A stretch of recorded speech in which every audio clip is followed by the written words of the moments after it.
Good morning, guys. As you can imagine, I do receive a lot of emails and a lot of comments on these videos looking for advice from RV owners. I can assure you I do my absolute best to answer all those emails and comments that I can.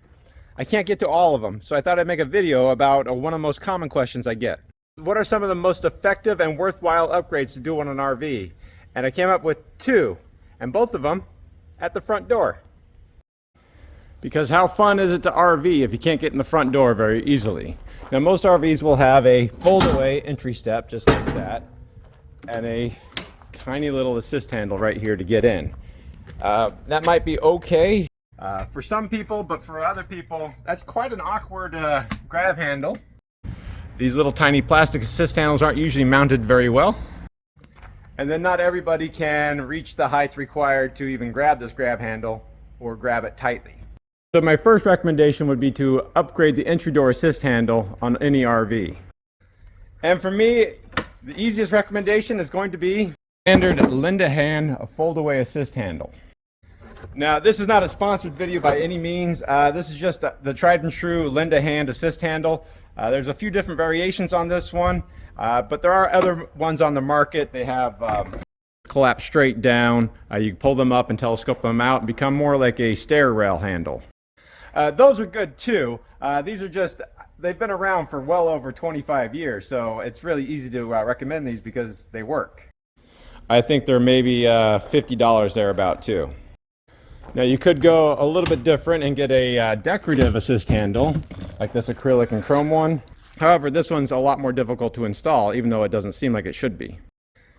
Even if you were to find a stainless steel one at one of the big box stores to put over the top right here, it does take a little bit of modification, whereas this is ready to go. And that's mostly because the anatomy of an RV trailer is, there's really usually no structure right here, except for a little bit right here by the entry door. So if you were to put this handle on, or a similar one on, those two screws would grab something, but these two screw holes won't grab anything, and so it will flex quite a bit that way. Also, you can't just go over the top of this handle because the existing handle is in the way, so you'd have to replace the existing handle. And of course, you can cover up the top holes with this handle, but not the bottom holes, so you'd have extra holes in the sidewall of your trailer at that point. Whereas the Lend-A-Hand rail, if you take a look at its anatomy, the screws are actually offset to only grab where the framing's going to be, and it goes over the top of that handle. And when you have it folded away, you can actually still use the existing handle just fine, or you can fold it forward in front of the entry door, just like that, and it acts as a little bit of a backup safety so the entry door doesn't open as you're driving down the road. The collapsing telescoping handle that goes straight down, this handle would be in the way. And these are so incredibly common now that many manufacturers, like Forest River on this Cardinal fifth wheel, just have it installed as standard equipment. You'll even see on this 2021 Voltage from Keystone, they have an extended handle, but it's still a fold-away assist handle that comes standard on this RV. And the installation is incredibly simple with just a very basic tool set. While power tools help, it could be installed with hand tools. There's all the hardware you need. The screws come with it. Really, the first thing you have to decide is the height you want it to be, and I think this existing handle gives me the height that it's going to be at. I can either go over the top of it or underneath it. Now, if I just mock it up with some duct tape hanging from that handle right there, honestly, below it seems a lot better to me. It seems to be a lot more comfortable to grab.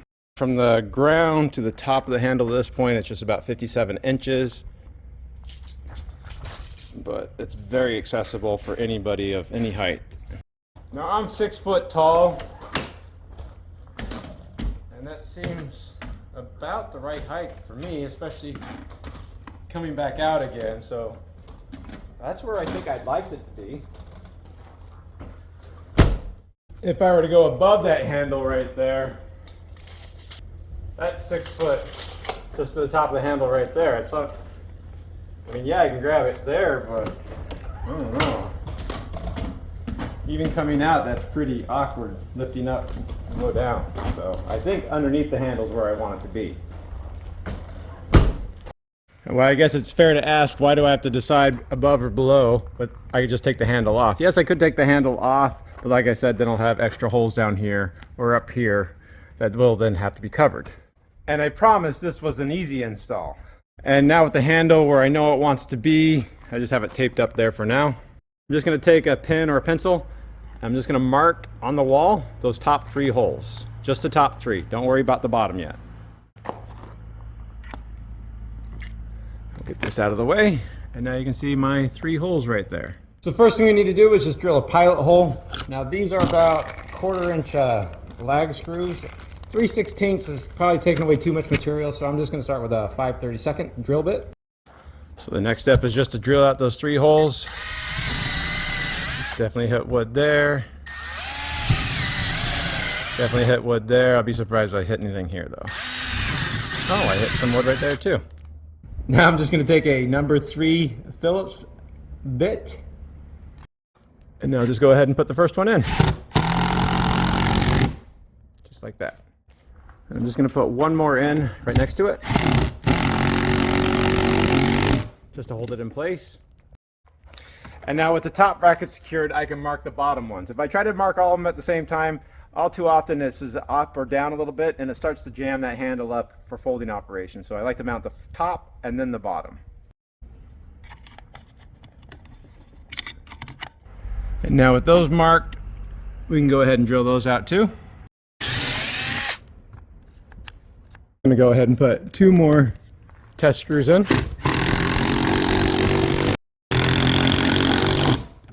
That way I can try it out before I deal with any sealants. Perfect. And it still works, pops into place very easily. We'll make sure it does set down all the way. So really the next step is just to take it back off again and seal it up and then put it back on. Now I know traditionally most people just use butyl putty tape to act as sealant on the holes behind this bracket right there. And yeah, that'll work. Personally don't like it in this application because putty works on compression. You're going to be rocking this bracket back and forth, and eventually it'll look like this handle up here, and the putty won't keep it sealed. It's not a good adhesive either. So personally I find just 100% clear silicone is going to work fine. You could use white, but clear is easier to clean up and it won't leave such an obvious mess. And then for all you putty tape purists out there, if you look at the back sealing surface right here, it's just going to be this tiny little disc that's going to actually have a sealing surface on it. Even if you try to get around the edge of that bracket, again, that's not a lot of space for the putty tape to compress against. And that's got a built-in weep hole on it too. So I think silicone is still the best choice. Again, just pick this up from the local big box store. Nothing special about it, just exterior grade 100% silicone. We'll take the handle back off.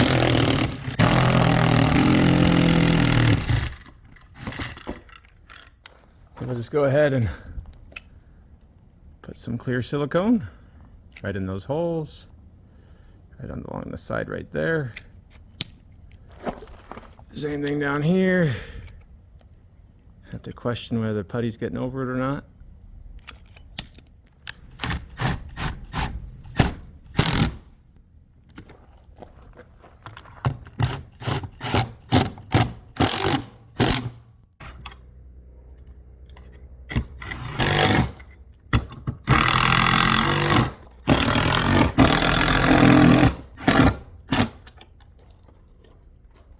It's that simple. We just installed this Linda hand folding assist handle for the entry door. It only cost about $50 in parts and supplies. It took me about 5 minutes to do the installation. And now we can safely enter and exit the entry door on this travel trailer without worrying about falling out the front door, because I have done that a number of times. And then with that installed, like I said, you can shut the door, you can flip this the opposite way. It's a little built-in insurance policy that says that the front door doesn't open when you're driving down the road. But it is set up to flip the other way too if you did want it out of the way completely. Like I said, this handle is still very accessible. Okay, let's tighten that up. Because sometimes you are still in a hurry.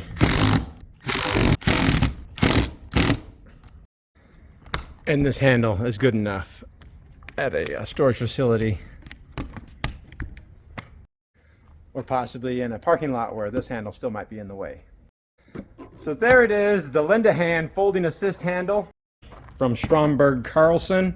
It does come in different colors, white, silver, or black. Or like I said, they have different versions where this one will actually extend out a little bit further, or another one that comes out and droops down quite a bit to the lower stairs. So if the Linda Hand folding assist handle was my #1 recommendation, what's my #2?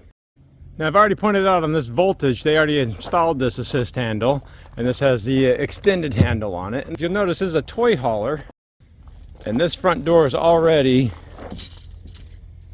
about 38 inches off the ground. And the handle starts at about 55 inches off the ground. But more importantly, this towable has the new stairs on them that most new towables are coming with. Rather than the fold down stairs from below, these have the solid, permanently mounted flip down stairs from Morryde. They do suspension upgrade and even kingpins on a lot of these fifth wheels. And I'm a big fan of these solid and stable entry stairs rather than the fold out ones that always seem to shift on you as you're walking. However, that assist handle is still pretty far up. Again, I'm 6 foot tall, so you're still having to go up the first 2 or 3 stairs without even having a handhold. So when these stairs were developed, Morryde already planned for that, and I didn't even know about it for a number of years until just recently. They already have nut certs right here to accept an assist handle made specifically for these stairs that get bolted on the stairs and flip up with the stairs all in one piece. So it's a very simple install. The only thing you have to do is know if it's a 3-step or a 4-step entry step from Morryde, and if it's a 1st generation or a 2nd generation. And the way to tell on that one is just to flip the steps up. You'll look right here, these have the extension legs on them. Now this one has a pin that you have to push to pull out to adjust those stabilizer feet that will come in contact with the ground. If it has a pin on it, that's 1st generation. So on this 2022 MPG, it does have the step above from Morryde, but it's a 3-step, and so it takes a different handle right there. But this is the 2nd generation, because if I lift it up, you can see it has those release levers right there. You don't have the push pins that you have to pull out on it. But today I'm over here at RVAZ Corral in Mesa, Arizona, and they're having me install this handrail on this 2022 Sandpiper fifth wheel. I'm gonna attempt to show how easy it is. So this is the Morryde step above entry step. It has 4 steps on it. And if we flip this up very easily, we can see it's the 2nd generation because that does have those release tabs right there for the adjustable legs, no push pins on it. If we take a look at the box right here, it'll actually show you on the side. 3-step, 4-step, 3-step, 4-step, 2nd generation, 2nd generation, 1st or 1st. So those are what you need to know. And it's important to know on this video, not all flip down entry steps like this accept a handrail. Morryde is separate from Lippard for now. So all we'll do is pull the stairs back out again, put them down, open up the box, we'll find the hardware right here. Just 4 7/16 bolts and washers. We'll do a test fit to see if it fits. Looks like it does. So all we'll need is a 7/16 socket for the bolt and a ratchet. You don't have to use electric, but it does make it easier. All we have to do is put the washers on the bolts, just like that. All we have to do is feed the bolt through the handle right there, line it up with the threads already in the stairs. Just put it on there hand tight.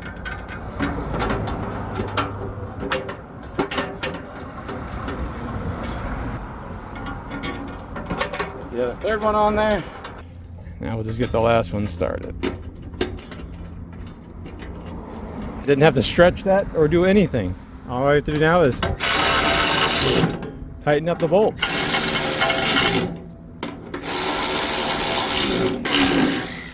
And that's it. I don't think there's an easier job I've ever done in my life. It's bolted on. We have a nice solid handle right here that helps you get in the first step and the second step very easily. And because this already has the extended Linda hand on it, basically we can go from that handle straight to that one and walk in without ever losing our hand grip on the stairs. That'll be true when we come out too. We can just walk down the stairs, never letting go of the handle. And I think it looks pretty slick too. Now I know what the next question is. These are fold away steps. Do you have to take this off to fold it away? Morryde actually did think that through for you guys. Does go ahead and fold up with the stair itself. Now it does stick out a little bit, so depending on your entry door situation, maybe it might hit the wall. I don't think it will, as most entryways on trailers will have a fairly open landing right here. But there it was, my second recommendation for the easiest and most cost-effective upgrade you can do to the entry door on your travel trailer or your RV. The step above handrail, I think, starts about $50, goes up to $70 depending on the one you want. Pretty good bang for the buck. And even though they've been out for a couple of years now, I was completely unaware that they existed. So that's why I wanted to get the video out, to let people know that such a product even existed, because I'm very impressed by it. I think that maybe took me 2 minutes to do, and that was grabbing tools. But I hope that helped a few people out there that have been asking me some questions on a good upgrade on a travel trailer. I think there's a great upgrade, along with the fold away Linda hand. I know safety products aren't as exciting or sexy, but it's hard to really enjoy your RV if you can't even get in the front door comfortably or safely. Thanks a lot for watching, guys. But one more thing, but I know a lot of you guys are thinking, can we take a look inside of this 2022 Sandpiper? Yes, but I'm gonna be quick. The guys here are still doing some more work on it still. Now, I'm a big fan of these flip floor plans where the living room's in the front, where the bedroom and the bathroom used to be. It does have 2 slide out rooms in here. They are electric slide outs. Now this sofa does turn into a bed. It's very simple. Just lift that up, flip it up, put the legs down, put the other leg down, and now you have about a queen size bed in here. It does have roller shades. They're just going to be night roller shades. There's no day section on it, so it's just blackout shades. Put that down. Now, please excuse me, I don't have any power right here, so I can't show you that this countertop has a televator built into it where the main TV will come up. The roller shade right there does give you access to a really nice window out the front cap area, electric fireplace and sound bar, entertainment center down below. Wow, they even still have a CD player in this one. That's interesting. Now this is just a laminate countertop. It is engineered lumber for the cabinetry and the trim. On the second slide out right here, you have the same exact sofa, and that one turns into a bed too. This is a reclining sofa, which of course looks out on the main TV entertainment center, but it is a manual one, so you just pop it right there. Becomes quite comfortable. Even has a laminate countertop right behind it as a nice shelf to be quite convenient when you're sitting in it. But it does have built-in cup holders on the armrest. You overlook the entire galley area down here. It is rolled vinyl flooring in the galley area, carpet on the slide outs there, and I didn't point it out, rolled vinyl flooring in the living room area. This is the third slide out where we're going to have, it's not a freestanding dinette, it is mounted securely to the wall. It does have a stainless steel residential 110 refrigerator in it. And that's just going to be the lock for the refrigerator. It's pretty clever. Wish I could have come up with that. And so with the residential refrigerator, it does have more of a residential feel to this fifth wheel. Ample storage over here in this built-in pantry. Oh, wow, I didn't realize that it has soft close feature on the hinges. While not incredibly rare, full-size ceiling fans aren't as common as you think they would be in an RV. And in the Sandpiper, we're going to find laminate countertops, but it does still have soft close on the drawer features. A 3-burner propane stovetop with propane oven down below, with a residential LG range hood microwave right above. Nice corner countertop right here. Probably should have got this masking tape off a little bit sooner, but a oversized under countertop mounted stainless steel galley sink. I do like that. And this is actually a flip away countertop extension. So you get quite a lot of extensions here. You can get a garbage can on that corner there. Going through the hallway right here, directly to the left, we will find the bathroom. Again, residential size. This is an ABS shower pan with a built-in bench seat. And ABS shower walls kind of made to mimic the marble look. Now it does have the dreaded, difficult to clean, 3-paneled tempered glass shower door, but it is very solid. And still has a skylight right above. Still a laminate countertop in here. While it might look like porcelain, that's just a ABS sink, but it is under countertop mounted. No mirrored medicine cabinet above. It's just got a mirror. Hello. And some found storage space right there. The toilet is a porcelain gravity toilet. And as we go back out into the hallway past this door, we'll find the main bedroom. It is a queen size bed on the 4th slide out room. Built-in cubby sections right here. Phone charging, 110 outlet. Pretty nice to see. Right next to the bed where you need it.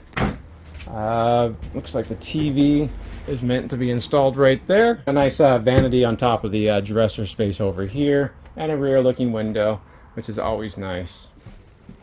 And yes, there is some storage under the bed right there. That was a 2022 Sandpiper 5th wheel. I think they left the information right here for us if we want. Model number SAF 3770FL-W. AZ Auto Corral in Mesa, Arizona. Give them a call if you have any questions. But I really am a fan of this handle we just put on. It seriously couldn't be any simpler. And I think what type of RVs are, what are some of the most effective, now the other hand.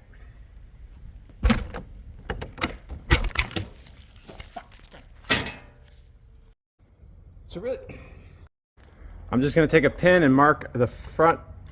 I'm going to take a pin and just mark. I'm just going to take a marking out. We'll take the handle back off. We'll take the handle back. All we have to do is put the washers just like that. Just like that.